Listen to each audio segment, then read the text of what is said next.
Listen. Welcome to Nintendo Voice Chat. This is IGN's Nintendo podcast. My name is Philip Mewson, and coming up on Nintendo Voice Chat, we have our big year-end review episode. And I think we've been preparing for this pretty much all year long. Now, going into 2017, Nintendo was admittedly pretty much at an all-time, or maybe not an all-time, but a pretty big low. However, going into 2018, I would have to say that this could be one of the best years to be a Nintendo fan ever. So that's exactly what we're going to be talking about all day today. And joined with me here to talk about this matter is the rest of the panel. On my right, how's it going today, Per? I'm part of the rest of the panel. Yes, the rest of the I panel. would consider you maybe the best of the rest. I'm the best. Oh, that's so sweet of you, Zach Attack. Better than all the rest, yes. Yeah, well, thanks for having us. You're also very good. Everyone can't be the best. Also, I like Brian Altano. How you doing, Brian? I'm good. How are you guys? Good. Yeah, you're right. This has been a really good. You came in at a good time. Yes, I honestly could not be luckier than to be the Nintendo editor at IGN during a year that Nintendo is absolutely just like flourishing and just bringing out hit after hit. So it's very, very exciting. Yeah, it's been awesome. And it's like if you go back to the last time they did really well, that was the launch year of the Wii and the year that followed. And like I would say that it probably wasn't the best time to be a Nintendo fan because you didn't get the games you loved. You didn't get the games you wanted in HD. Right. You got the same kind of graphical fidelity almost, right, with the Wii, and then a lot of new games, which were fun. I loved Wii Sports and all those experiments, but like I wanted those like core games that I fell in love with, and they came much, much later in the Wii life cycle. Yeah, you know? it was interesting during the Wii era because there were things at the top of the MPD every month, but it wasn't really stuff that we all wanted to play. It was Wii Play. Wii Play, Yeah, right? yeah. And third parties were experimenting with cool, smaller games. We got stuff like Zack and Wiki and all these other weird things like that. Which we got Red Steel. And Red Steel. Yeah. I mean, I was mostly focusing on like the good ones, but that's definitely one of the games that was released during those. But hey, what about me over here? It's What's Red up, Steel. Zach? How you doing today? I'm doing all right. I'm good. Cool. Glad to have you on the show today. Glad to be here. Yes. Oh, we didn't introduce you yet? I thought we totally did. No, it's all right. We always get- I kind of jumped the gun because I was singing y'all's praises, and then it's fine. So tell us a little bit about yourself. No, Here I am. I feel like on the Nintendo it's show. pretty easy for me to get down to Brian's chair, and then right after that, somewhere along the way, it just like spins out of control. Man, it's a real I'm sorry, freewheeling Zach. kind of show. We're just bored with Zach. I mean, with introducing Zach. It's just by the time we get there, it's been like 15 minutes. Sure, and sure. Yeah. It's late. So it's already over. But no, all right. it's definitely good to have you here, Zach. It's like when you're talking to someone for like a half an hour and you never actually introduce each other and you just kind of just walk away being like, well, I'll never know that person's name. Does this happen to you a lot? You and I were at PSX this weekend. Yeah. And we met a bunch of people and like fans and stuff. And does this ever happen to you where people come up and I introduce myself like, oh, hey, I'm Zach. Oh, it's so nice to meet because they'll come up and they're like, hey, are you Zach from IGN? I'm like, yeah, that's me. Hi. And then they don't ever tell me their names. Oh, you got to say, what's your name? I know, but it's like, isn't that a weird thing? Like that people just don't Think about it. If inherently introduce each other? But if you walked up to a celebrity and you're seeing your favorite actor, Ed Norton, and you walk up to him and you're like, oh my God, it's Ed Norton. Do you go, I am Zach Ryan? Yeah. Oh, right? Because you feel like at that moment, like you're being selfish. I guess maybe that's true. I hadn't considered it that way. But when I see Ed Norton, I'll be sure to introduce myself. You're like the Ed Norton of video games, I feel like. Yeah. Okay, I'll take that. I've been called much worse. So This truly has been a great year for Nintendo. Yeah, that's it for the show this week. Thank you so much for joining us this week. Philip, what do you got for us? Yes, well, okay, we are going to start at the very, very beginning of, I guess, the Switch's life cycle. So let's bring it all the way back to January 12th. This was the day that Nintendo had their gigantic Switch presentation. Big Do you reveal. guys remember this? Do you remember the big reveal? Yeah. yeah, so we that was a really interesting time because like I had been on NVC a dozen times leading up to that particular reveal, and then that night or that week, Per and Jose asked me to produce the NVC live stream that we did for the reveal, and that was like a really cool deal because we got to do like a kind of a pre and post show about like what we expected, what we wanted to see. And then there's a really cool thing that happens anytime there's these like press events, like for like the Game Awards or at E3, where everybody's in the same room watching the feed and like commenting and like running news, and it's like very chaotic. And that night in particular was like a lot of fun for me because I'm obviously a huge Nintendo fan. Right. And this was such a huge Nintendo specific event. And I just remember like everyone was like really, really excited to learn so much about this new system and the games. And I ended up owing Ryan McCaffrey an In-N-Out lunch because I bet him an In-N-Out lunch that Zelda would not launch with the Switch, and it did. And it did. Was that the night pre-orders went live? Yes. Yes. Yeah. Okay. So that was very specifically. I remember being like, I have to host the pre and post show for this event, which I was like really happy to do. Was really honored. It was like I think my parents watched it, which is weird because they, wow. And I remember also being like, that's really awesome. But the Nintendo fan in me like wants to run out in the room away from this so I can get on my phone and I can and so I had put in my credit card information on like Best Buy and Walmart and all the others in GameStop, just ready to hit the button. And I think I got 3 separate pre-orders in. Yeah. I did too. It was super funny because like watching you, like we knew that pre-orders were going to go live that night, and you guys had come into the post show to kind of do like a wrap up piece. But you were all very anxious about missing the opportunity to do pre-orders. Right. Yeah. So during the post show, it was really funny if you go back and watch it now. It's like they're all having a conversation like this, but then as soon as one of them stops, like if Pear stopped talking, you see him be like this, like. See, I was fortunate enough to actually at the time be working from home, so I had access to like my laptop, and then I had a desktop, and then I had my phone. So I had like 3 different websites open at the same time, like refreshing, looking, waiting for pre-orders to open up. And I actually ended up pre-ordering off of Best Buy and GameStop and Amazon. Yep. Yeah. So I have. It's been a long time since I pre-ordered anything, and this was a system this was a thing that I knew that I had to have. Like I wanted to make sure that I had it day one, and it was really funny because we were in the post show. These guys were like looking at their phones, like trying to make sure that they're getting pre-orders while the show was going on, and then there was like 4 or 5 of us in the control room running the show from behind the scenes. They were all doing the same thing, and our editor in chief, like it was great because we heard it outside first. Like we were in the control room, but all of a sudden you could just hear like muffled through the wall. And then so we're People like already in there. Strangled? Yeah, exactly. And then Steve like throws open the door. He's like, pre-orders are up on Walmart.com. Right. And we were like, yeah, we got it. Like everyone was pre-ordering. Which is it's not a normal reaction to have to things, but it's a reaction that we had because of the PTSD from Amiibo, from every NES 3DS, Classic. from NES Classic, and then to be the Super NES Classic. Everything that they've ever launched in like the last 5 years, it's been a war. Yeah. And then I ended up with 3 pre-orders. Eventually I canceled 2. I landed on Amazon as the one to stick with, and then they dropped the ball and never delivered my system. Are you serious? Yeah. That was I tragic. spread it around. Like I did multiple orders. That night was especially funny because we were all kind of comparing notes as to how many everybody ordered. Because I think we were anticipating these shortages, and we were like, I have to make sure that I get at least one. And so I was like, I reserved 2. I got one from Best Buy. I got one from Amazon. Brian did 3. But then our tech ops guy, Dave, who orders systems, he orders stuff obviously for his own personal use, but then he orders the stuff that we'll use for like capture kits and live streams and stuff like that. And so everyone was like, I got 2, I got 4. And Dave was like, I got 8. And we were like, what? It always reminds me of the scene in Willy Wonka when they're just like talking about how many chocolate bars they bought. And Charlie's like, 1. And he's like, 100. And he's like, no, just 1. Just 1, yeah. What's wrong with you? But I remember just being so excited to finally see this thing in action, and because there were all these questions about like how powerful it would be, how heavy would it be, how long does the battery last, how does it feel, right? Is it cheap? Is it and I loved starting off the year with a confidence that it would be a worthwhile machine to get. Yeah. But I was still really worried. I was like, is this gonna do well enough to actually get the right support, right, and not end up like a Wii U where we're seeing just a trickle of software? Well, that launch trailer was really fascinating for a number of reasons in retrospect. You're talking about the one from October? Yeah. So the one that led into that big event. First of all, every one of those games has been released. Yep. They've all come into fruition. That's They're crazy, real. huh? Secondly, everyone in that trailer was an adult. which is another different take from Nintendo. And that we actually got to see all those situations pan out. We all said like, oh, Karen, she brought her system to a party. She went on the roof.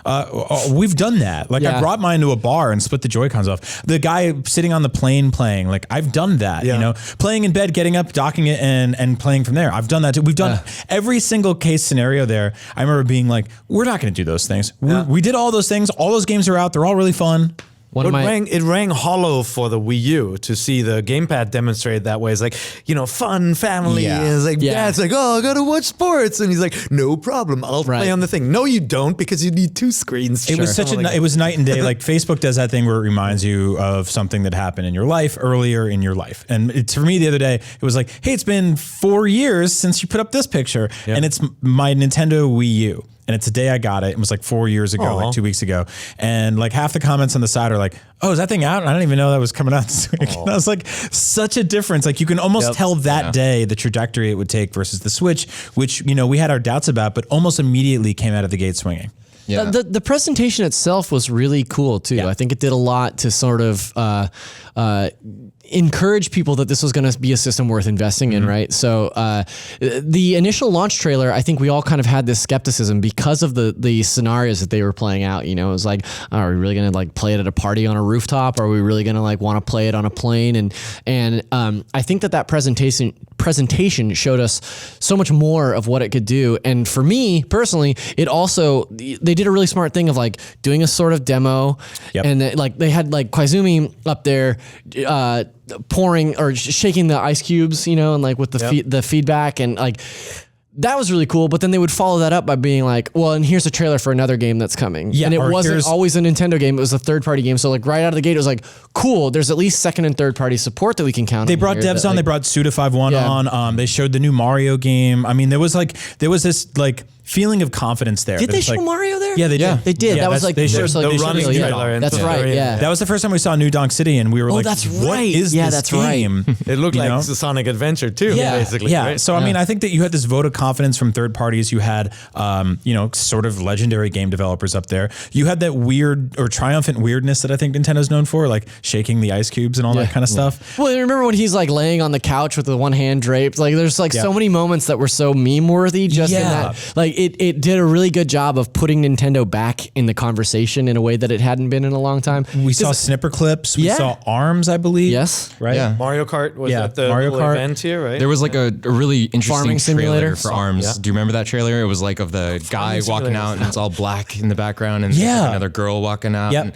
I think we all thought it was like another game at first, right? There was like some confusion, and then it turned out to be this brand new Nintendo IP, which was incredible. But I mean, just straight off the bat, from the very beginning of the year, we saw a Nintendo that has been learning from their previous mistakes. Like even just in that presentation alone, the messaging compared to the Wii U presentation messaging is just like uncomparable. Like it was done so much better with the Switch. We all knew what type of a system it was. We all understood what games were coming, and it was just very, very well thought out overall. But I want to know what you guys thought about the launch lineup. So the system launched on March 3rd, which wasn't that long after the presentation, just a few months. And it launched with 1-2 Switch, Fast RMX or Fast Remix if you're extra cool, I Am Setsuna, Just Dance 2017, and Breath of the Wild, which? Yeah, I don't know. I haven't heard of that game. It's a tiny one. I think Snipper Clips was in there too. And Snipper Clips, yes, that's but right. it didn't get a retail. Snipper Clips might have been shortly thereafter because there was like a run. Couple of days. Like there was like 2 or 3 days later where they're like, oh hey, here's 6 more games. Like Right. Yeah, I mean, I think in terms of box retail games, that was all of them in the United States, and then there was a couple like weird ones that. But showed Snipper up. Clips was launch digital. Oh, there was some sports, right? Wasn't Bomberman also? Bomberman as well. Yeah. So. I thought obviously Breath of the Wild Skylanders is a fantastic game, and I love it. It's my pick for game of the year. So having that game at launch was amazing, and having that game on the go, I thought the impact was lessened a little bit because you could have had it still on the Wii U, right? And my initial reaction to the launch lineup was like, I wish there had been a heavy hitter from a third party. Mm-hmm. You know, they obviously Just Dance is a big game for mainstream, but I don't think the mainstream went for this machine at launch, right? And so I was looking for another game with a bigger name at launch, and so I thought the launch lineup was strong because it had Breath of the Wild, but was kind of lacking. It was very limited. Yeah, I mean, if you look at that original pitch, that one sheet basically that we saw during the January presentation of all the third-party titles or all the third-party company names. Yeah, all these logos, right? This wall of logos. You were like, everyone's going to be on board, and then launch came around, and you're like, where'd you guys go? Like, where is everybody? Remember Ubi talked about bringing Amped to the system really early. That still hasn't come out. No, Steep. Steep. It could have just been called Amped. It actually got delayed until early next year. Steep is still coming out. It's coming out early next year. So they need to wait for more snow. Yeah, apparently.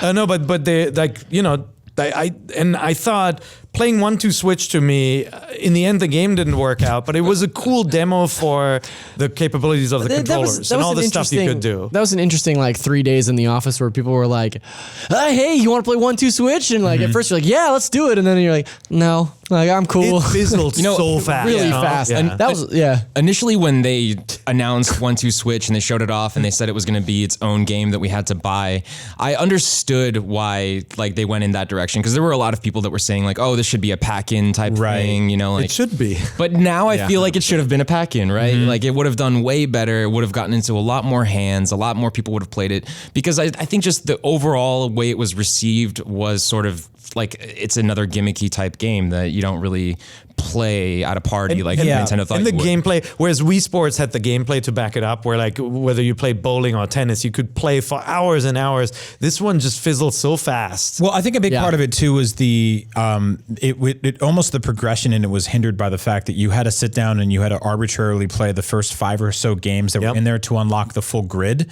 that let you play them at will. It's also one of the only first-party support titles from Nintendo this year that got no post-launch support outside of a couple of patches here and there. Yeah, they didn't talk about that game very much. No, and it would have been it sold a lot. Yeah. This sold very well, and you would think that they would be it's been 6 months. Here's 10 new mini games. They're free. Here's a thank you to all the people that worked on this. I mean, it can't be that impossible to call that farmer and that lady up again. I was gonna say you gotta call all those actors back. Get them back in there. But to me, that's a sign of the new Nintendo that doesn't try to hammer things down, ram things down people's throats, where they say, you know what, the reception for 1-2 Switch wasn't that great. Yeah. And they go, we're going to spend our time on something else instead. Mm-hmm. I thought that was smart. It's interesting because in retrospect, or actually during the time, we thought that the launch lineup for the Nintendo Switch was admittedly pretty weak. It's weird when the elephant in the room is a 150-hour action RPG. I mean, we're talking about easily the best launch game of all time. Of all time, hands down. There's no contest. I would put it up there right next to Mario 64 in terms of being disruptive to the industry. Yeah. I mean, it's interesting to me because our reviewer gave the Switch, what was a 7.3? Yeah. Was what we landed on. And I have to believe that that's largely in part due to the fact that Zelda was ready day one. You know what I mean? That launch lineup and is not necessarily setting the world on fire, but the fact that you have one of the greatest games of all time available from day one elevates the whole, a rising tide raises all ships. Our review was put up against, or basically our review was saying this is a lackluster, bare bones, minimalist OS system compared to the ones on the market. And 6 months later, I don't think that really matters, honestly, because not a lot has changed. You're right. No, I mean, but most people would give that system a 9 out of 10. Better icons. So a couple of complaints. So in the review, he complained about the issues with the Joy-Con connection issues. So that was a pretty big one that I think knocked down the score a bit. Mm-hmm. Because I think Vince reviewed it, right, and he liked the machine overall, but he said, hey, compared to every other platform, it's bare bones when it comes to OS, online capabilities, streaming services. You can't use Netflix, and then the issues with the controllers connecting. Sure. I think if you took a look at it now, the OS hasn't evolved, but I think you also realize that it's pretty genius because it's so freaking fast. Yeah, it's snappy and punchy, and it gets you where you need to go without clutter. And I think that OS bloat is the thing that happens a lot over the years with Xbox. Yeah. Oh my God. The Xbox One, it's constantly trying to refine itself, rediscover what it's fixed now. Yeah. It's getting better. I like it now. It's getting better. Or you look at even the PS4, right? When you go to search for something on that system, it's just like it's vertical awful. column of letters. And you have to like type them in one at a time. Ugh, But that said, like, I mean, at launch we had Zelda, which was really fun. I had a good time with Bomberman playing like 2 or 4 players. Snipper Clips was like the perfect like illustration of how that split Joy-Con co-op thing could work, you know? Right, yeah. And then 1-2 Switch was fine. I Am Setsuna I put a couple hours into. I enjoyed it for what it was. I had previously played I Am Setsuna, but it was nice to have it like on the back burner. Yeah. If you wanted to take it on the go, that's like a perfect RPG for that. I wanted more games though, like they came later, like Picross, like little games to kind of flesh out Puyo Puyo the Tetris. lineup. Like, I mean, that that was really close to launch as well. I wanted a 2D platformer. Yeah. Like that's all I wanted. Now there's dozens of them. But I wanted just a straight up 2D platforming game. You know, we didn't get it for a while. Go ahead. Sorry. No, yeah. I mean, the Switch launched with a pretty, I would say, weak lineup of games. I mean, I loved Breath of the Wild, and that's the game that I solely played up until this very next game came out, which is Mario Kart 8 Deluxe, and that came out on the 28th. Now, I know a lot of people out there have owned this game before, technically, Mario Kart 8 on Wii U, but there are also probably even more so people out there that haven't ever played Mario Kart 8. Right. I'm one of those people actually because, like I said before, I skipped the Wii U. Now I did play Mario Kart 8 on, at friends' houses, people that did own the Wii U, but this is the first time that I actually got a chance to really delve into the game and see it for what it's worth and play it online, and I totally fell in love with it all over again, like that series.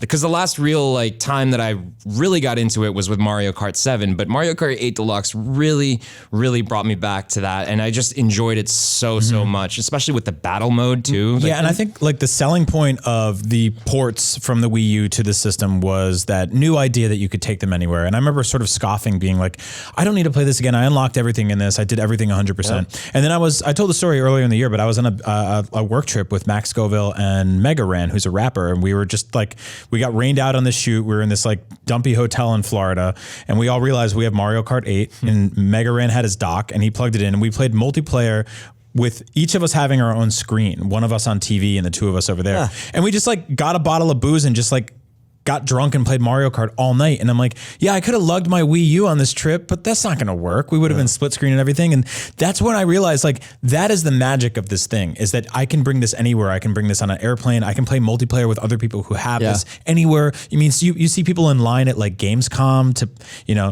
to play video games playing Mario Kart on Switch. Like it's so cool. I had a similar moment where on a plane, on a flight to New York, I brought Mario Kart 8 and I have it pre-installed because it's like the one game you really need to install. Because you want to just open it and like you start it, and then somebody on the plane had created a room. And you're like, that's so freaking cool. And like you're like, there's somebody out there with the Switch just waiting for another player. And you played with a stranger on an airplane.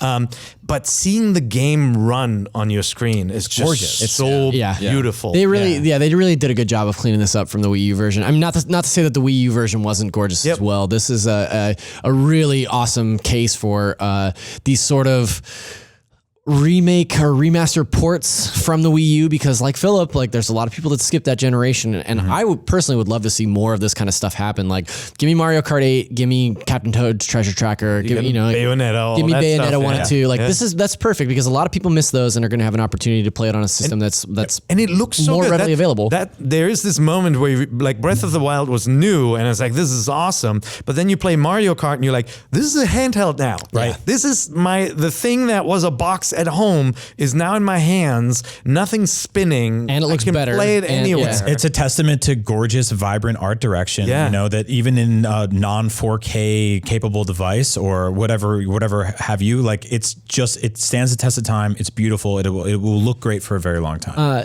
There's a funny moment for me around Mario Kart 8 where the Switch, outside of Zelda, sort of like clicked with me, and I really fell in love with the system. When I first started at IGN in December of 2014, there was a group of people that were still playing Mario Kart 8 after work some nights. Right. And we would go into the demo room. We have this like sort of like theater set up in the demo room, and we would play, a bunch of cups or whatever, and then go home. And when the Switch came out and Mario Kart 8 was launched for it, we had a Slack channel that was just Mario Kart, and people would be like, "Does anybody want to race?" And you'd like stand up from your desk and like make eye contact across the room and be like, "Time for the cart," and then you just be at your desk playing other people in, in the room. It was great. Like, and that to me was like, this is amazing. Like, I'll play multiplayer games. Like, I did the same thing with Splatoon here. Yeah, I mean that was a huge online game too for the Switch this year as well. Like that was really one of the first times we got to jump online with the Switch and race in parties and groups and stuff like that. There were people throwing tournaments and stuff, which was a lot of fun. Doesn't it feel very different from when the Vita came out? I was a day one Vita buyer too. I had it and I was like, man, this screen is awesome. It's so beautiful, but it was very fussy, right? Like everything took a long time to get going, and it didn't have this software. Like having Mario Kart and Zelda in this 2-month stretch was so different from how the Vita launched. Well, there's something fun and accessible about those games, right? And I think they reach a grander audience and a larger audience, and I think this sort of like the Vita tried to go for that, and I don't think it necessarily worked. And the vision with Nintendo on the Switch was handheld games and console games are one and the same. Whereas on Vita, it was sort of like, how do we make pared down versions of console games to speak on handhelds? And I think there was something that got lost in the language there. Whereas the communication between this device being a TV game or a handheld game is completely seamless. So, I played Uncharted obviously on the Vita, but like Luminous games like that. I played a ton of that. And I was waiting for some more puzzly games like that, but obviously Snipper Clips delivered on that pretty quickly. So after Mario Kart in April, we received a game called ARMS in June 16th specifically, and that's a brand new IP from Nintendo, which is really, really cool. Now, I personally really loved ARMS initially when it came out. I had a lot of fun playing it. I played a ton of it for the first month, but then I just one day dropped off completely. Like I never really touched it again. Nintendo has been adding content to the game. Like they just, Nintendo has been adding a lot of content to the game, and they've definitely been trying to support it by adding things like Party Crash mode, which is also a pretty good time, not quite as good as Splatfest, but it's still, they're trying to keep it alive. And I see the potential of ARMS, but at the same time, I just don't know what else they can do to bring in more people. Yeah, they just added a new character a couple of weeks ago. Again, I'm glad that they're supporting it. I've walked away, but I'd like to see those games grow and evolve. But I think the main message with ARMS was, to me, we actually started to say, oh man, they're really putting out a first-party game every month. They're sticking to this, and then they continued to throughout the year. That was such a surprise, right? Really cool. To get we all laughed when we saw that game. We're like, what are they doing? Like, this is such a ridiculous concept, and we were worried that it was too slow-paced to play this game. I'm so happy it exists, and I'm so happy they're taking these gambles, because guess what's going to happen when the next Smash Brothers comes along? We're going to have characters like this in Smash. I know. Totally. And I thought I wasn't really going to play this game much, and I downloaded it at San Francisco airport literally right before a 9-hour flight to Tokyo. Yep. And I sat down on the plane and had just finished downloading. I was like, yes, I turned it on, and I played it for probably 8 out of 9 hours, and then slept for an hour and got to Tokyo very tired. But it's really fun. And it's like not nearly as sort of kind of crazy combo driven obtuse as a lot of like kind of more sophisticated fighting games are. It's approachable, but I think it also still has that contingency of people that find that in it. Yeah, I think there's an interesting dichotomy in ARMS in that it is very easy to pick up and play. But the systems there are actually very deep.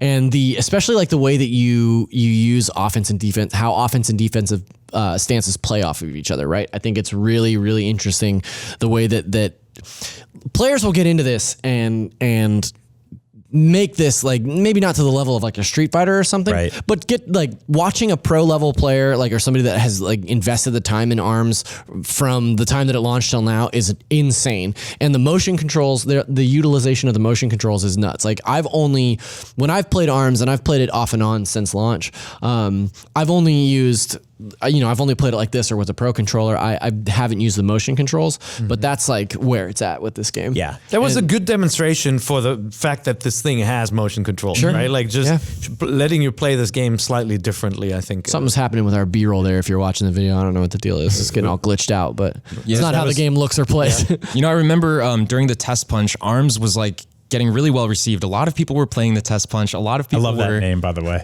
The Test Punch. Yeah. I mean, and it seemed like it was going to do really well, and it did. It sold pretty good, but at the same time, just that audience, Nintendo wasn't able to maintain that audience for whatever reason. I argue that was their own fault. They launched Splatoon a month later, which we'll talk about in a second, but I think that sort of cannibalized a part of, I know they're very different games, but I think that taking like an online game like that's mostly competitive and launching something that directly competes with it almost a month later was kind of difficult. You know, I mean, I think it sort of splintered those groups. I'd agree with that.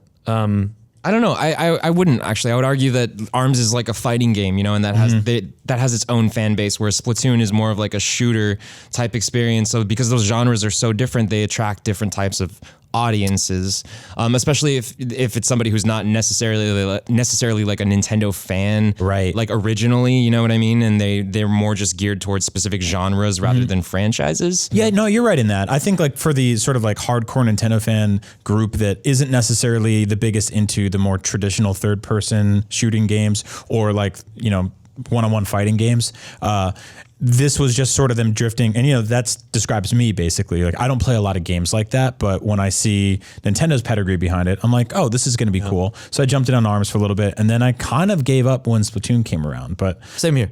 Yeah. That was for me, and that's why I'm thinking at this point in time, Switches were still not in great supply, and so I do think it was the super fans that went above the Call of Duty to get a Switch and played these games. That's why I was thinking that was the Mario Kart Splatoon audience that also had to use some of their limited time on ARMS. it was a really cool like 1, 2, 3 punch of those. Games in a row. Bunch. Oh man. So from then on there, in July, just when we thought we'd never see it again, Nintendo went ahead and launched a brand new Nintendo 2DS XL. So that caught a lot of people off guard. I think a lot of people thought, okay, well, we have the Switch now, so that's our new dedicated handheld / home console hybrid thing. The 2DS or the 3DS is supposed to fade away into the background, but apparently Nintendo has a different plan, or at the time had a different plan for the system. So I want to know, I'm curious, did any of you guys pick up a 2DS XL or new 2DS XL? No, I got the Metroid. You got the Metroid one, yeah. Metroid one? Yeah, I was completely baffled by that business decision, and I remain baffled until this morning. I read that. Wait, no, that's the 3DS XL. Yeah, The you're right. The Metroid You're right. one's the 3DS.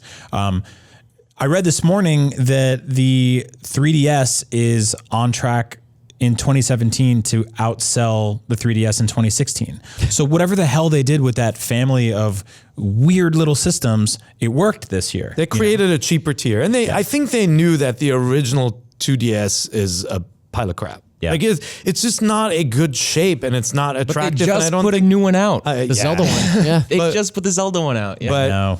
yeah, well, they have got some. They got some plastic lying around, at Foxconn. You can't track any of that and put any logic behind it. This is a system that Zelda 1 launch is a Nintendo 2DS that launched with Ocarina of Time 3D. Yeah. Yep. Only available in 2D. I know it says 3D, and then it says only 2D. There's like the confused parent interviewing the GameStop employee being like, what play? And then there's the actual box itself that's confusing. Yeah. Like it just says 2D, 3D, 3D, 2D. Like what the hell is going on here? No, they obviously they had the Switch out on stores, and they said we need to support this cheaper tier of devices. Retailers move old stuff off their shelves in favor of new stuff, so you got to keep that fresh, right? You got to keep new stuff coming. And I'll say, like, when I saw the 2DS XL, I said that looks cool. Yeah, you know, it's a good looking machine compared to the 2DS brick. Yeah, we unboxed it. I like the way it feels. door stopper? Yeah, the door stopper. I actually got one. I bought one, and it's cool. Like it's a really nice DS system. And if you don't have a DS, I highly recommend. I don't know anymore, honestly, because there's so many great Switch games out, and the Switch is thriving. So, but I mean, if you're interested in getting a DS, like don't hesitate and go with it. Go get a 2DS XL. It's an excellent console, or the new 2DS XL. I'd say, I mean, we talked about this before the show, right? Like Shadows of Valencia, the Fire Emblem game, there's Metroid, Samus Returns. There are a couple of games that you can't play on the Switch that I think are great. I like Shadows is great. I think it's an underrated, awesome Fire Emblem game. And until we get our real Fire Emblem on Switch, Yeah, if you've got the cash lying around, it might make sense to have a little DS on the side. Not to mention like the back catalog library on that system is it's phenomenal. insane. It's like it's up there with some of the best of all time. And again, lots of games that we might never see on the Switch because now Nintendo can go to the well of console games, right? Why would they go back to 2DS, to DS games and 3DS games when they can go to Skyward Sword or Mario Galaxy to bring them to the Switch, right? Yeah. Well, just a couple days after that, we saw the launch of Splatoon 2, or actually not a couple. Yeah, was it a couple days? It was. July 21st. Yes, July 21st, Splatoon 2 launched on Nintendo Switch. And I know that I got a copy of that. I was very much looking forward to it, but it was my first Splatoon game because I said, didn't have a Wii. Wii U skipper. Exactly. So my initial impressions, I played a ton of the test fire for Splatoon 2, which was really cool. It was a lot of fun, but we didn't have voice chat in the test fire, right? So that was a little... Some would say we still don't have voice chat. Right, yeah. I guess, yeah. Kind of have it. We kind of have it, yeah. It's in beta, Zach. There was a big complaint. It's like, oh, this is such a great team game. We really need to be able to talk to each other. Exactly, yeah. That was still is one of the major issues with that game. But Splatoon 2 in general has been very, very well supported since launch by Nintendo. We've seen like a bunch of content updates given to that game, most recently with the big two-piece update that just came out, and Clan Blitz just came out, I guess a couple weeks ago at this point. So, do you have friends who play that game? Like, did you play it with friends, or were you more kind of like a loner jumping into online matches? More so loner. I spent a lot of my time playing Salmon Run, which was like my absolute favorite game mode. I did too, and like a lot of people here jumped into Salmon Run and played it. So that was a nice, because you could easily sync up with friends. That's a great mode addition. The single player was really improved. That's what I was just gonna say. Like we really talk so much about like the additions and the really, like I feel like every time we talk about Splatoon 2 on this show, we talk about the multiplayer matches. This is awesome because it's obviously a much more expansive suite of content there. Right. I loved the single player. I thought it gave off such great like Super Mario Sunshine vibes. I loved the platforming. I thought it got genuinely challenging towards the end. For sure. And I think it's something that people sort of overlooked with that release. And I encourage you, like if you haven't messed with the single player or you haven't played Splatoon 2, such an awesome way to ingratiate yourself with the controls and like get a feel for what that game is, and then carry those skills over to the multiplayer. So I love the boss fights. I think they're goofy. Like the boss fights are amazing. Yeah. Showing Octo Samurai here if you're watching the video version, and such a fun fight. They're funny because of like what happens to the bosses, like how they flip over or contort. It's just they're really humorous and fun to play, but easy. Yeah, to me, Splatoon is such quintessential Nintendo to me. I think that this is such a perfect example of the evolution of their style. The evolution of their philosophy. Like this is a game that's only about having fun and looking fun and being funny. What's going on there? I don't know what's going on. But I think I put it on my top 10 games of the year list, and I can't imagine if you're a Switch owner you haven't experienced it, because it's easily one of the best games. I think people who are not that much into multiplayer games with strangers may have stayed away because. But that's the best part. You don't have to talk to those guys. Yeah, I know. But it is I want to stress, it is not as daunting as a game like Call of Duty, where like you run out and you're dead. You're like, what? Hold on a second. I want to know the controls. Splatoon is set up in a way that you can kick ass with a roller, for example, without getting constantly killed, because you can hang back and play support, right? So I initially, I played a lot of it and then I sort of dropped off. I think when the episode we had Lily on a couple weeks ago, I was talking about having not played in a while.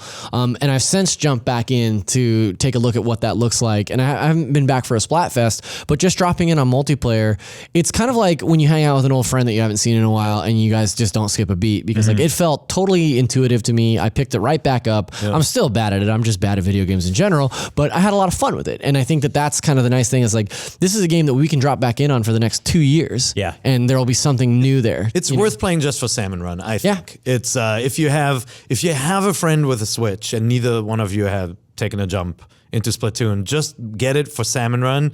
You'll spend hours playing that mode. It's just so much fun playing together. Yeah, it makes me want to see more co-op come to Splatoon. Yes. Like more co-op Board modes. Board modes, I something agree. like that. But from then on there, we received another pretty surprise hit, I would say. Now, this game leaked, or information about it leaked earlier in the year, but when Mario plus Rabbids Kingdom Battle released on August 29th, I would have to say, at least the Nintendo world stood still. Yeah. Because it was an amazing game. It was very good. I liked it. I liked it a lot. Probably a lot more than most people in this office do, just because I am a huge fan of those types of games, like strategy games and stuff. But yeah, I don't know. I was so surprised that Ubisoft was able to take the Rabbids franchise and mix it so well with something like Mario. I thought that wasn't going to be a good mix at all, but it actually did work out quite well. I mean, everything from the design of the worlds to the characters to and I mean like the Rabbid characters, you know, like the enemies and the bosses and stuff like that, to the music in the game. The music itself is like, it's almost like on a, I don't know, Disney level of music. Oh, it's fantastic. Yeah, it's absolutely very rare. Grant Kirkhope, who worked for Rare for years and did the music for Banjo-Kazooie and a bunch of other for Did ukulele as well this year. ukulele. Yeah. Yeah, I was very surprised when I first saw that game. I think I had the same reaction. I was like, that's a weird crossover. And then you start playing, you're like, you could tell this was somebody's dream to make a Mario game. And like, if that meant utilizing the Rabbids characters, which have fallen out of favor a bit, right? A bit with audiences. Like the first Rabbids standalone game was really fun. And then afterwards they kind of became a little bit more of an eye roll and they weren't as good anymore. But you start playing this game, you're like, oh my God, somebody really loves this world and has created a very unique experience that is more akin to an XCOM than a Mario game, but did it with such of a sense of humor and such great respect to Mario. Like, you can't help but love it. It's kind of amazing how it all gelled, and I think we all had to kind of eat crow on this one, because when we first heard about it, we were like, you know, as I will justifiably, our gut reaction was gross. Why would Mario be with Rabbids? One of them's taking a selfie. Like, this feels so cheap. It feels like too hard, right? So it felt like something from the Wii era, right? Yeah. Like this like third party slapped together, just like we're like, well, this is not the support we want. And then we sat down and we played it. We saw how incredibly polished it was. We saw how magical this world was. Sounds great. Yeah. I think that there's a couple things that I want to say about this. And I think that one of the reasons that we had that sort of initial reaction is that the idea of a Mario crossover is not a thing that a Nintendo fan is used to seeing. Like, we don't want Rabbids in our Mario games. Like, that's not something that happens because Nintendo, up until this last year, has held Mario and all their franchises in like an iron grip, right? Like, they don't want anybody else coming in here and messing around. And I think it's a testament to the art direction, like Philip mentioned. The way that the worlds are blended together is so smart and doesn't feel abnormal. Like, it doesn't feel weird to look at this and be like, oh yeah, that's the Mushroom Kingdom, but it's also the Rabbids Kingdom. Right. I think it comes together, you know? Yeah. And I think that Ubisoft and Nintendo made a very smart play at E3 because it leaked before E3 and everyone had that reaction. Like, everyone was like, no, thank you. And I wonder if this wasn't completely like improvised, but bringing Miyamoto out on stage at E3 to introduce this game with Eves, like, they brought out the two biggest guns that you could possibly bring out. Yeah. Literally holding two big guns. And so, like, it was very, very smart of them to be like, hey, look, this guy that you all know and love is in full support of this game. So take those fears, take those like either standoffishness and throw it out the window, because the guy who created this franchise is on board with it, and you should be too. Right, and it's all like the vision of Davide Soliani, who was like the top guy on this game. He's been wanting to make it for years.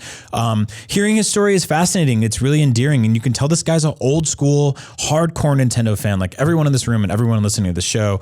And he had this weird idea. And where do you bring weird ideas?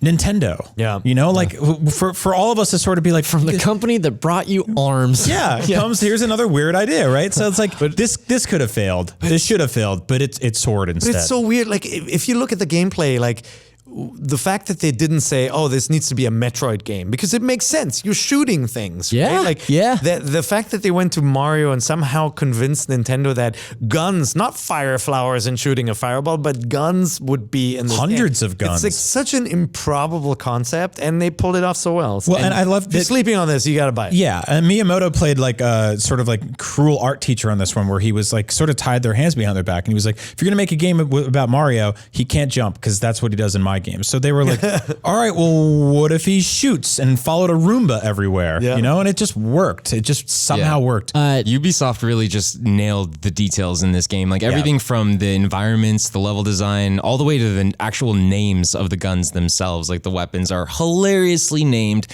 even more so than some of the guns in like Destiny, I would say, which have some excellent names. But just like, I don't know, I really feel like they went completely all out in every possible opportunity that they had since they had the actual like Mario franchise to work with. So it really good. shows through. Please make a new Mario RPG together. Yeah, no kidding. That'd be so amazing. like Mario. Yeah, it does. If you guys haven't watched Brian's episode of Expert Mode with Davide Soliani, his interview about this game, check it out. It is one of my favorite pieces that IGN created this year. Yeah, and same. it's a very like touching, heartwarming interview. And Davide does not pull any punches in how much developing this game meant to him. That was the interview. He mentioned that Mr. Miyamoto saw the animation for Mario and said, "Who gave you the animation files?" Yeah. And Soliani said, "Oh no, when we just did that made ourselves." that. Yeah. We just made that from It's scratch. really So good. awesome. Thanks, very Zach. cool. Yeah, for sure. Now, although we did not get a Metroid game on Switch this year, we did get a Metroid game on the DS, and that one is called Samus Returns. I love that game. I really, really enjoyed it. I had a blast playing it, and I've always liked Metroid. I've always been a bigger fan of the 2D Metroids, more so than like the Prime series. How like, dare that's you, always actually. been my I jam. love Metroid I Prime. know. I love Metroid Prime too, but like I grew up on Super Metroid, and like that's really how I learned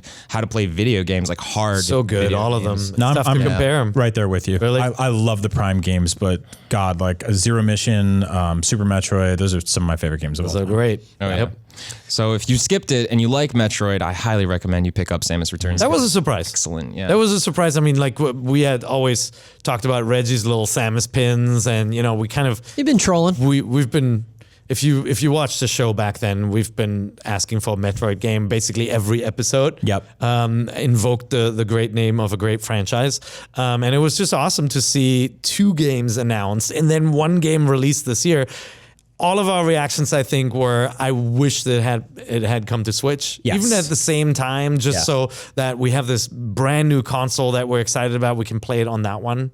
Yeah. But it was still cool to have it. We talked earlier about like the sort of ARM Splatoon thing and my theory about how Nintendo's sort of competing with themselves sometimes. That's how I felt with this. You know, like when I was going on a trip, which I traveled like crazy this year, the idea of throwing a Switch and a 3DS in my backpack at the same time, and then grabbing one and playing the other. You know, like I was playing Mario and Rabbids at the time, right? And then Samus Returns came out 2 weeks later, and then Steamworld Dig a few days after that. Like these games were all sort of directly competing with each other for me. Dig And definitely took my time away from Metroid. Yes. To the point where it took me forever to finish. I will Metroid. argue it is the better Metroid. I agree. Yeah, I'm on Brian's side. Like, I really enjoyed Samus Returns, but when SteamWorld Dig 2 dropped and I got a quarter of the way into that game, I felt no guilt about shelving Samus Returns for a while to finish SteamWorld Right. Dig, and then I went back and finished Samus Returns, which there was plenty left of that game. So You said that at the time. I was like, sacrilege, you know, Yeah, because I know. Metroid is Metroid, and this game really did a nice job, like, you know, creating the atmosphere of a Metroid game and the looks and the sound and everything. But yeah, in hindsight, SteamWorld is just it was just such a clever little game, and it was on the Switch. You know, and that was the machine that was always in my bag. I'm part of me is like that's the reason one's better than the other, and the other part of me is like, no, I think I just like the way SteamWorld Dig unfolds better. Like I think it just flows better. I think we all unanimously here agree that SteamWorld Dig is like the best indie game on Switch. Oh, yeah. right now. Yeah, hands down. It's cool because I think that Samus Returns will come to Switch someday. I'm almost sure of it. And when it does, I will give it another chance. You Yep. know, and I will probably give it the love it deserves. But for now, You know, It's your second favorite Metroidvania of the year. Favorite Metroidvania game that launched that week. Yeah. Well, a game that came out in October was a little bit of a lower profile game, I would say, for the Western audiences. And that game was Fire Emblem Warriors. That came out in October 20th. Now, it's based off of like the Musou style games, I guess, Dynasty Warrior games, if you don't speak Japanese. Yeah, it's a game. It's a series that I didn't tap into Fire Emblem too much on my own time. Those mechanics and just that whole lore behind the series. I think I just jumped on that train a little too late. But I did jump on the Fire Emblem Warriors train, and I enjoyed my time with it. I'm not too big of a fan of Musou games in general, but I like the way that they implemented Fire Emblem's like strategic mechanics into that game itself. So you could do things like plot out missions ahead of time before missions started. You can send different warriors to different camps and try and get like, double attacks going or attacking two different places at once, which is really cool. And not to mention the combat itself felt pretty fresh as well for a Musou game, because generally they're very hack and slashy, but there were actual combos in this game that you could pull off and get pretty intense. So you're seeing right now on screen like a character with a bow, right? And there are different characters with different weapons, and they all feel and play very differently, which is very unique, and it keeps the game feeling fresh. Yeah, I tried to give this one some love. It's hard for me because I'm not really big in the Musou games, and I never really connected with Fire Emblem, so it sort of felt like it's like two things running against you. Yeah, it's like dubstep country music. I'm like, I'm good.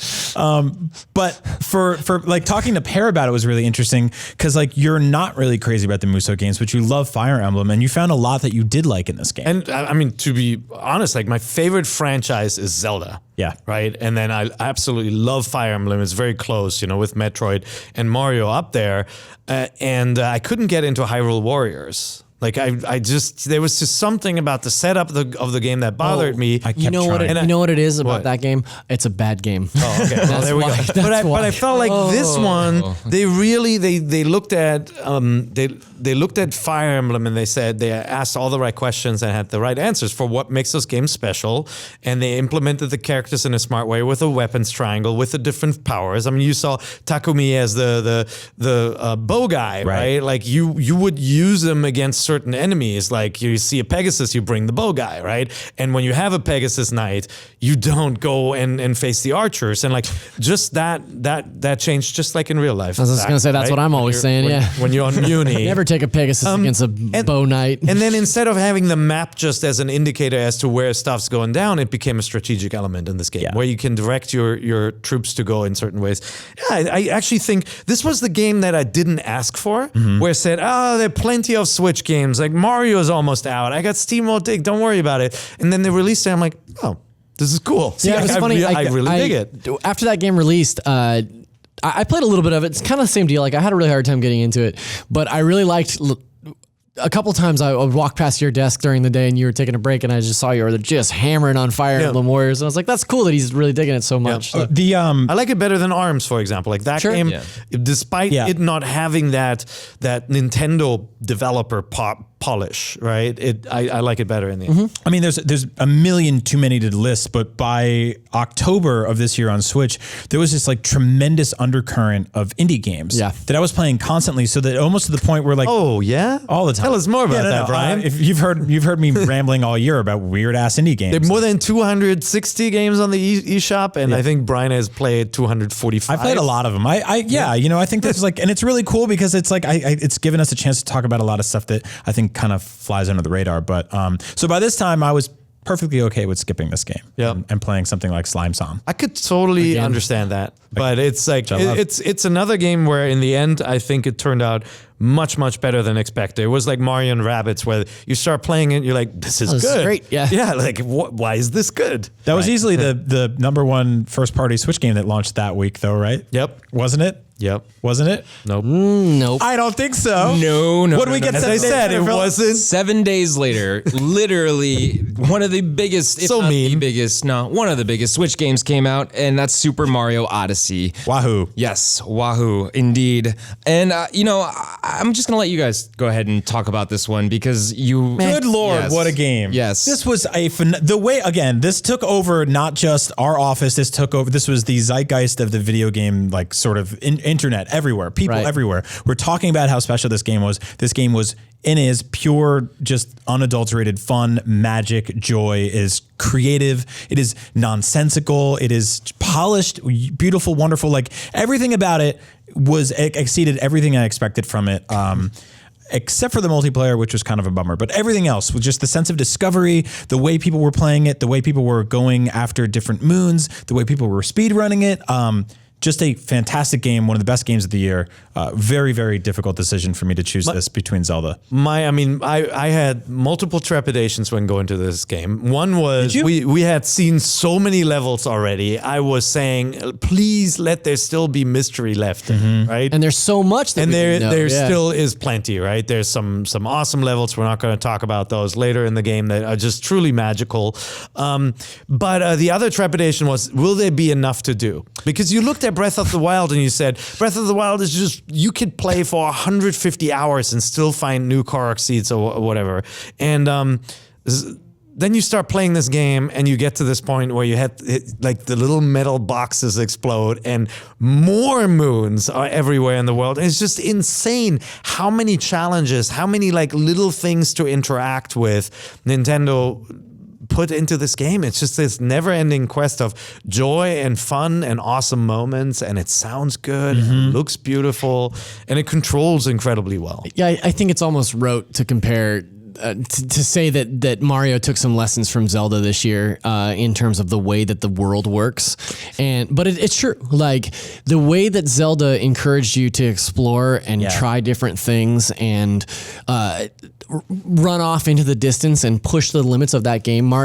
Odyssey does the same thing, and it rewards you for it. I think that there's this constant sense of discovery in both of those games, and they both do it very differently, but it works the same. It tickles that same part of your brain that's like, you just have a big grin on your face the whole time that you're playing. Yep. And I think one of the things that this game in particular had going for it is it's sort of the return to this very accessible sort of open exploration that people came to know and love in Mario 64. Right. And so I knew a lot of people outside of the game space that were stoked to play this game because they're like, oh, it feels just like Mario 64. Yeah. And we've had awesome Mario games since then, like Galaxy 1 and 2 are amazing. 3D World, 3D Land are incredible.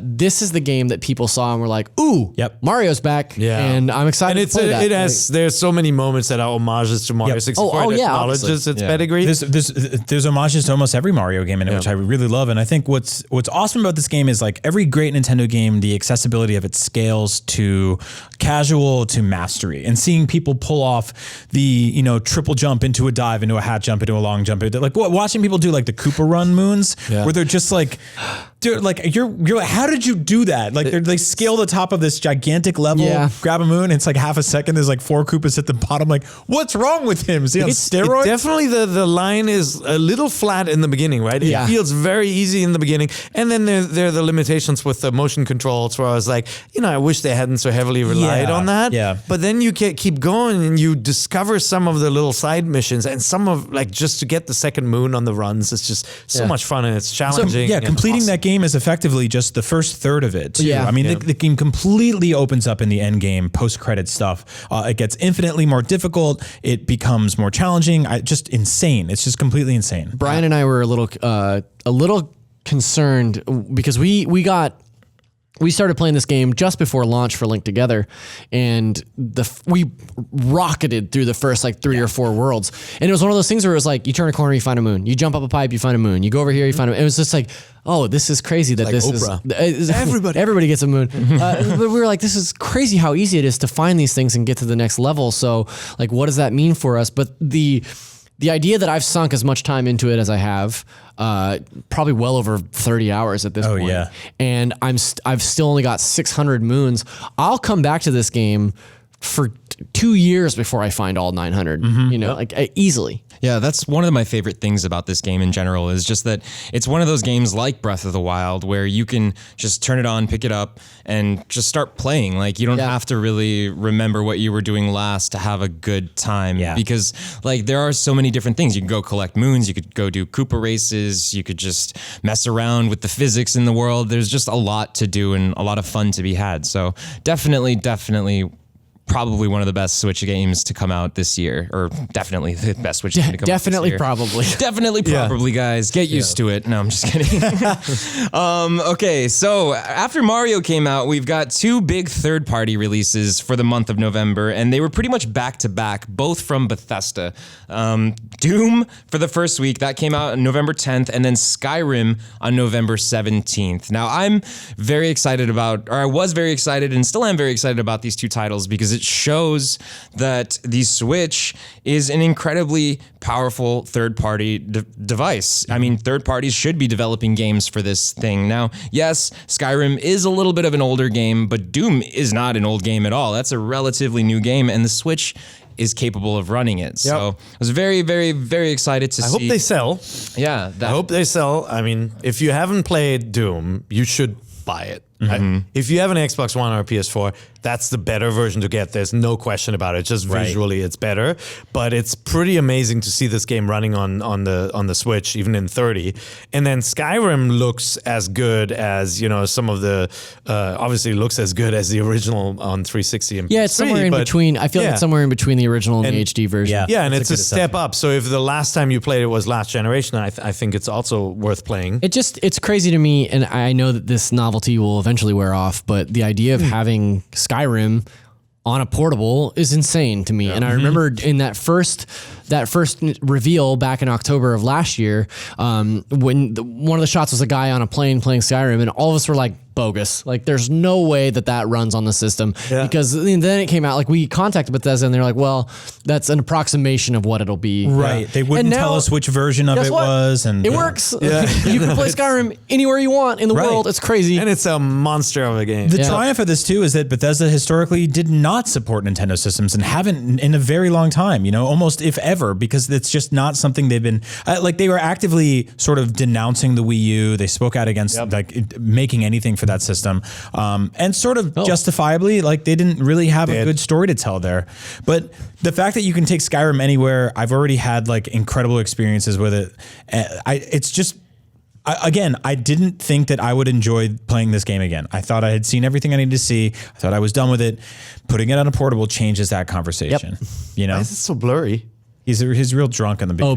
Barrett's playing it. So I see. That's probably he got why. hit on the head by a dragon stone. Yeah. We also had L.A. Noire that same week. Oh, that's right. Yes. L.A. Noire came out as well, and that was from Rockstar, and equally visually impressive. And that was that also was re-released on PS4 and Xbox One as well, right? Yeah, but I mean, I would even argue that the Switch is the definitive version of that remaster because it has functionality that's designed specifically for the Switch. Right, yeah. So these are all 3 are really good games, I think, to pick up if you haven't played them to play over the Christmas break.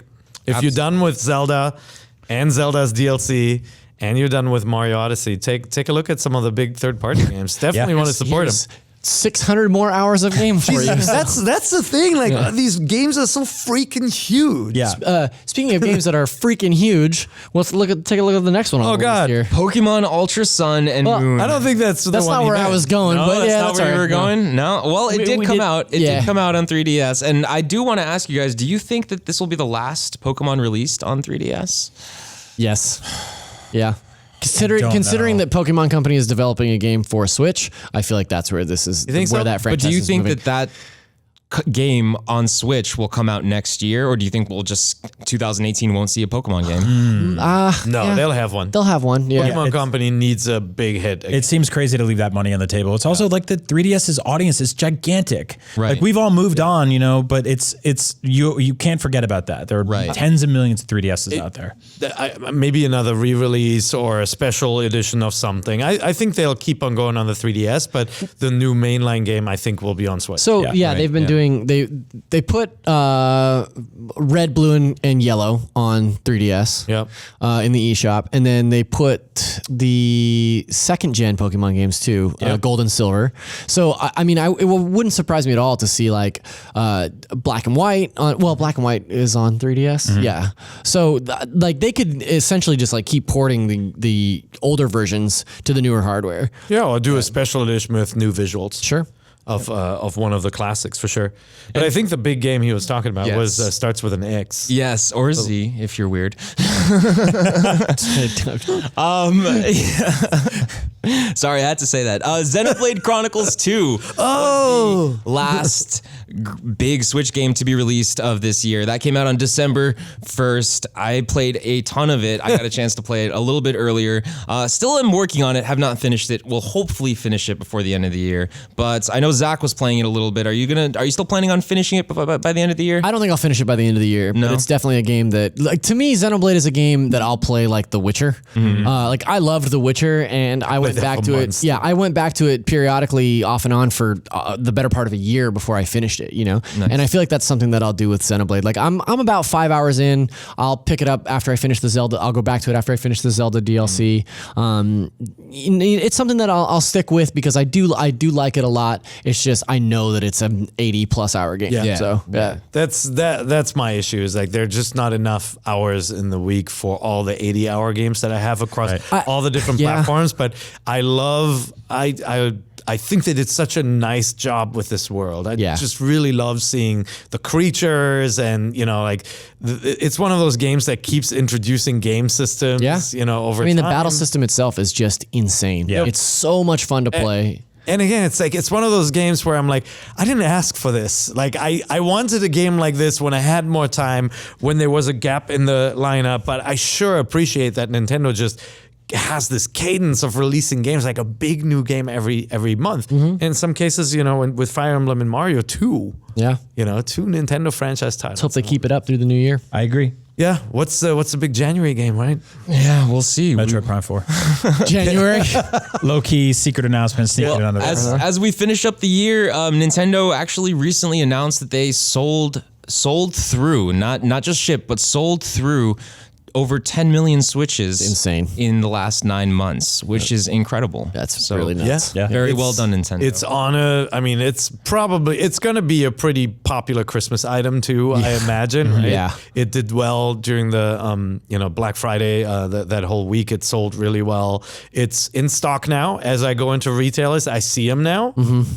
So I think the scarcity is gone, which could be pretty damn good for Nintendo. I think they'll, by early next year, they'll probably surpass the entire run of Wii U system sales. They also announced they sold through 1,000 Joy-Cons to Per Schneider, which is not correct. The world Guinness Book World Record. There are a lot of Joy-Cons at the Schneider household. You have 40 now? No. I have every color. Each one counts as 2, so you have 25, 26? Yeah, that's true. I don't know why I went with it. Weird dude. Remember, we own 4 Switches because of the 3 kids, and so And there then are you a lot buy of every Joy-Con. There are a lot of Joy-Cons. No, but we trade them. He owns every color Joy-Con Yes. for all 4 Switches. No, So that's a lot. do the That's math. over 100 20 Joy-Con. times 4. Yeah. that's not true. And then the Joy-Con colors they don't have, we had to manufacture and make ourselves. Like the purple ones we're rocking here. That's right. I imagine they did pretty well on selling Joy-Con and Pro controllers. I have the Xenoblade Pro controller. It's a cool You controller. guys have that one? Yeah. No, I have the basic, like the standard Pro controller that I really love. Did you notice any improvements on the D-pad with the Xenoblade controller? No, because I didn't use the D-pad for Xenoblade. True. Okay. Well, Well, as we finish things up here, because we are quickly running out of time, I just want to kind of get an idea for what are your biggest hopes and biggest wishes from Nintendo in 2018? Like, what do you guys want to see out of Nintendo? And I'd love to know what your hopes and wishes are from Nintendo out of 2018. So definitely leave us a comment and let us know what you guys think as well. Me personally, I want to see them flesh out the online service. I want to see improved voice chat. I want to see messaging. I really hope that Nintendo understands the importance of a good online service in 2018 in modern gaming. And I think they do. I think they see it now. And I think it's going to come eventually, or this coming year in 2018. Hopefully sooner than later. But I want to know what you guys think. What would you like to see as well? Big one for me. Here comes a new challenger. Super Smash Brothers. Yep. Gotta be the flagship title for next year. I could see them do like a simple re-release of past games or a collection, but how cool would it be if Nintendo's E3 focus was Smash Brothers and they're saying, hey, the game will be out by the end of the year? Because looking back at the age of Wii U and what we've already gotten with the Switch, we've never had Splatoon characters in Smash Brothers. We've never had ARMS characters in Smash Brothers. There are new Fire Emblem characters. There are new Mario characters introduced. Cappy. Yeah, like just the concept of Cappy in that game. In and Smash, maybe taking over another character temporarily and like jumping off the platform with them. Like, there would be so that'd be many really awesome good. moments So cool. in this game. Yeah. Nintendo spent most of this year focusing on like their big guns. They had Mario, they had Zelda, they had Mario Kart.